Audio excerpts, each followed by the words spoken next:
நம்ம இன்றைக்கி சொரக்காய் பருப்பு தக்காளி எல்லாம் போட்டு ஒரு கடையல் தாங்க பண்ண போகிறோம்.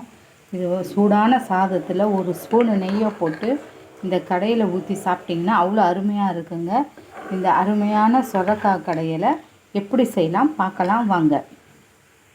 பருப்பு தக்காளிக்காக நம்ம ஒரு கிளாஸ் பருப்பு தோரம் பருப்பை கழுவி ஊற போட்டு வச்சுருக்காங்க. குக்கரில் ஒரு கிளாஸ் தண்ணி ஊற்றிருக்கிறேன். அதில் இப்போது நம்ம ஒரு வெங்காயம், 2 தக்காளி, ஒரு சின்ன சொரக்காய், பச்சை மிளகா ஒரு 2, காஞ்ச மிளகா 1 கட் பண்ணி வச்சுருக்கோங்க. இதை அதில் சேர்த்துக்கலாம். பாருங்கள்,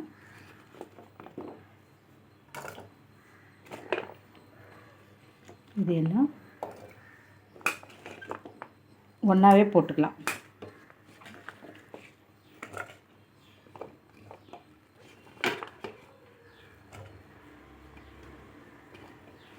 இதெல்லாம் இதில் போட்டுட்டு ஒரு அரை ஸ்பூன் மஞ்சத்தூளியும் சேர்த்துடலாம். அரை ஸ்பூன் மஞ்சத்தூளியும் சேர்த்துட்டு ஒரு அரை ஸ்பூன் மஞ்சத்தூள் சேர்த்தாச்சுங்க.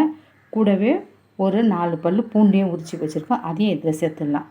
அவ்வளோதாங்க. இது குக்கரை அப்படியே மூடி ஒரு 3 விசில் வர வரையும் வேக வைக்கலாம். 3 விசில் வரட்டுங்க, பார்க்கலாம். ஒரு 3 விசில் ஆகிடுச்சிங்க. இப்போ ஓப்பன் பண்ணி பார்க்கலாம். பருப்பு, சொரக்காய், தக்காளி எல்லாம் நல்லா வெந்திருக்குது. இதை நம்ம அப்படியே மத்து போட்டு கடைஞ்சிக்கலாங்க. குக்கர்லேயே அப்படியே கடைஞ்சிக்கலாம். கடைஞ்சிட்டு தாளிக்கலாங்க. பருப்பு நல்லா கடைஞ்சிட்டோங்க மத்து போட்டு குக்கர்லேயே. இப்போது ஒரு கடாயில் 2 டேபிள் ஸ்பூன் எண்ணெய் ஊற்றி, எண்ணெய் சூடாகிட்டு இருக்குது. அது அப்படியே சூடாகட்டும். இது பருப்புக்கு தேவையான கொஞ்சம் காரம், உப்பெல்லாம் போட்டுக்கலாங்க. ஏற்கனவே 2 பச்சை மிளகா, காஞ்ச மிளகாலாம் போட்டிருக்கிறதால ஒரு அரை ஸ்பூன் மிளகாய் தூள் போட்டுக்கிறாங்க. இதில் மிளகாய், தனியா 2ம் கலந்தது. அதை ஒரு அரை ஸ்பூன் போட்டுக்கலாம். உப்பு ஒரு 2 ஸ்பூன் உப்பு சேர்த்துக்கலாங்க. உப்பு ஒரு 2 ஸ்பூன் உப்பு போட்டாச்சுங்க. புளி சின்னதாக கரைச்சி வச்சுருக்கேன், ஒரு நெல்லிக்காய் சைஸ் அளவு. அதையும் இதில் சேர்த்துக்கலாம். பருப்புலேயே போட்டால் பருப்பு வேகாதுன்றதால புளி தனியாக கரைச்சி வச்சுருக்குறாங்க.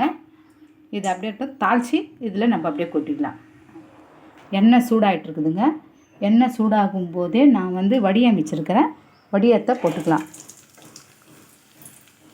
வடியம் கொஞ்சம் பூண்டு தட்டி வச்சுருக்கேங்க தோலோடு, அதையும் இதில் சேர்த்துக்கலாம்.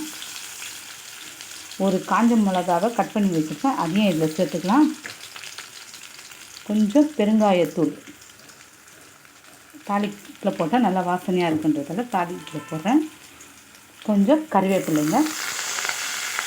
அவ்வளோதான்.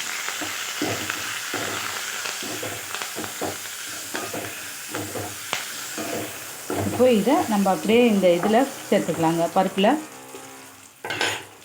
இப்போது இதில் ஒரு அரை கிளாஸ் தண்ணி ஊற்றி அப்படியே கழுவி போட்டாச்சுங்க. அவ்வளோதான். இப்போ எல்லாம் சேர்த்தாச்சு. நல்லா ஒரு 2 கலரிட்டு உப்பு காரம் எப்படி இருக்குதுன்னு ஒரு முறை செக் பண்ணிக்கோங்க. செக் பண்ணிவிட்டு தேவைப்பட்டால் சேர்த்துக்கலாம். உப்பு மட்டும் கொஞ்சம் கம்மியாக இருக்குது எனக்கு. நான் இன்னும் ஒரு ஸ்பூன் உப்பு போட்டுக்கிறேங்க.